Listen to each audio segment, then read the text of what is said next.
Next, let's bring up Vivian. Welcome, Vivian.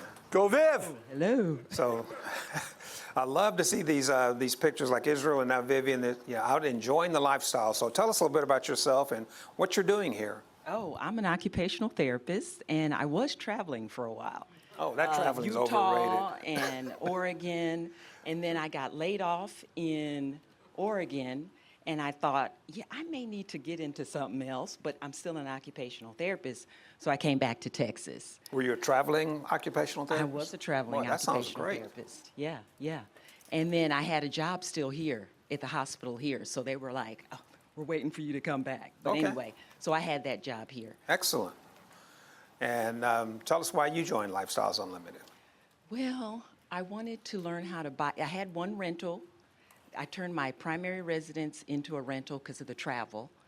And when I came back, I thought, when I came back, I said, I don't want to live there anymore, so I'll just, sell it. And I 1031 exchanged that. But anyway, why I joined was the community, the mentorship, the roadmap, and just buying and holding the correct way.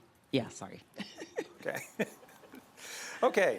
So again, this is a property here in Houston. Is it Houston or one of the surrounding Well, areas? it says Fort Bend County, but it's Okay. Harris. It's Okay. Houston. It's a great Houston area. Yeah. And again, property was in distress when you found it. Lots of stuff in there. Yeah, see that kitchen?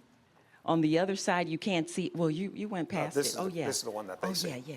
The kitchen, it was like a prehistoric oven and a prehistoric stove. I mean, like Jurassic Park stuff.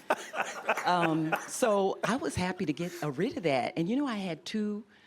When I got to the house after they left, after the owners left, they left. Took them a while to get out.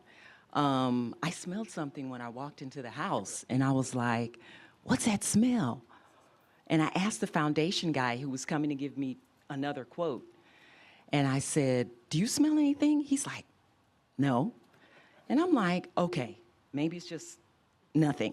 So I walk around, turn on the lights, look around. And then I said, I better call Centerpoint Energy. So I called them. They're like, come out of the house, make your calls, just wait for us. And then he came in, and you see that prehistoric stove, you don't see it, and the oven. He came in and walked in there and said, you have 2 gas leaks.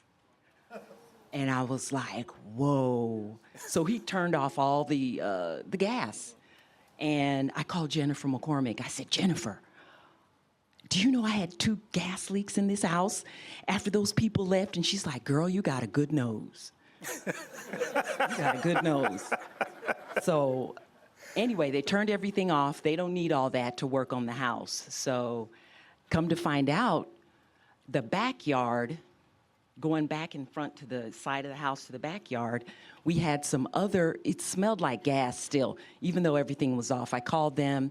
My realtor said, Vivian, I think I smell something out there. And I said, you can't smell anything. I smell it, but it can't be because everything's off. But ended up being 2 more gas leaks on the outside of the house. Yeah, so anyway, People were they living fixed there with that. everything. Yeah, they were living there, so weird. Anyway, it was solved. Centerpoint Energy just gave me all new equipment on the outside, changed everything, and it was good. Okay. Okay, so continuing to see the before and after pictures of the house. So let's look at the numbers on those. So this was a $203,000 after repaired value. Again, the purchase price was low because of just the condition of the property, and with the rehab, the cost, the cost for the closing costs. So your out of pocket was $27,000, and you picked up $26,000 in equity, so 94%. So you just about doubled your money, and cash flow about $151,000. So you had a 94% a return on equity and a 6.5% cash-on-cash return. So. But you know what was interesting? The hard money I used was Searcher's Capital, and getting out of that was my first time using the hard money. So getting out of that, I didn't realize that I had, before it was my DSCR loan was due in July, the first month, I had a whole month where I didn't owe anything. So that was interesting. Yeah.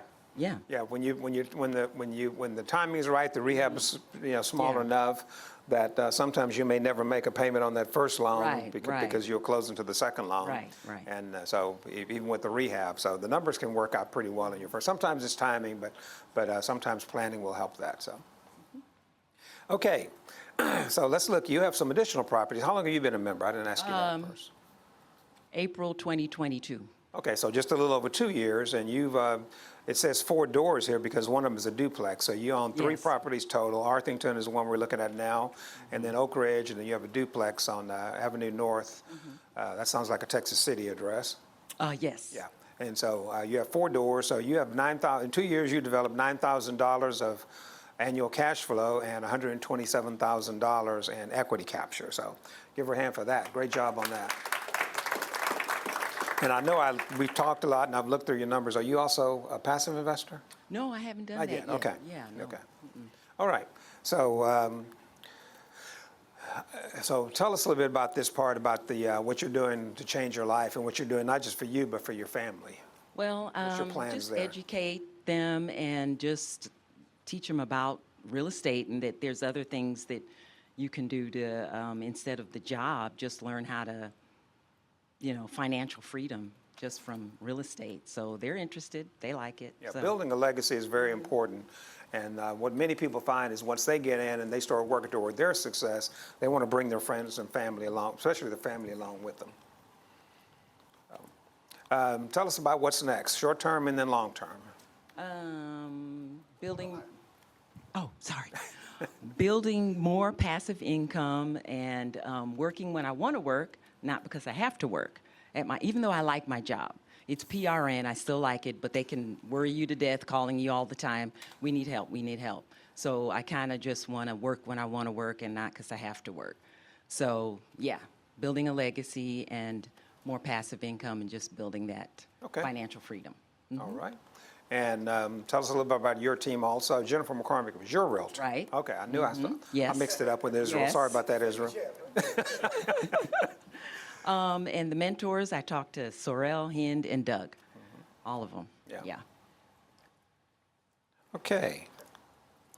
Oh, did I mention the other teams? Oh. Okay, so Hard Money was Searchers Capital. General contractor was J&W. And Amerispec did that property. And Guatex, I think I said that right, Yeah, Quatex. was Foundation. Okay. And Lifestyles Finance, that's who I used as my DSCR loan. And All right, DRCR. I got a question for you, Vivian. Yes, I've what? known you for a couple years. You have? Well, yeah, we're on Facebook. Yeah, we we're always are. talking to each other, right? Yes. She's always positive on Facebook. Oh, I am. You are. Yeah. Thank you. Now think of, there's a lot of people watching online. Right. And they're coming to my seminar for the first time, okay? What advice would you give the new people that are coming for the first time? Make the first step. Come to all the, well, I love the road trips because I learned so much. I met my lenders, I met insurance, I met just a lot of people there, and I learned from seeing these ugly houses. The first one I walked into, I was terrified, So like this one I bought, the backyard looked like Tarzan was out there. Seriously. I mean, it looked awful. I wouldn't have, but it looks beautiful now. So I would just take the first step and join the team so that you have mentors that'll show you how to do everything. Okay. Any other questions for Vivian? So from comparing to the duplex to the single families, has there been a big difference in education on making that transition to one or the other? Okay, the question was comparing single family and duplex was a big difference between operating the two. And which was the duplex? Where did that come in the buying of those 3? Where did it come Or the back? first 2? Was It that your first or second? Second one I bought. Okay, so Yeah, the was it a second one I big bought. difference from when you went from a single family to a duplex? Kind of, sort of, because you're dealing with the front unit and the back unit. Okay. A little bit. Yeah, just a little bit. Okay. Because you're dealing with 2 people instead of, one person. Yeah, you're getting 2 at one, and you got to deal with the one in the back and the front. So, Okay. yeah. Any other questions? Yes. How long was the rehab and what were the other costs? Okay. Well, The question again for the online audience is, how long was the rehab and what were the other costs? Other costs are just the closing The costs. rehab for this one, Arthington, was about 2 months. And other costs, it ended up costing me more than what the Quest, because I had plumbing issues and some other things. So yeah, a little bit more. The rehab was a The little more. rehab was a little bit more than the Quest. David, anything online? No, sir. Okay. Well, thanks, Vivian. Thank you.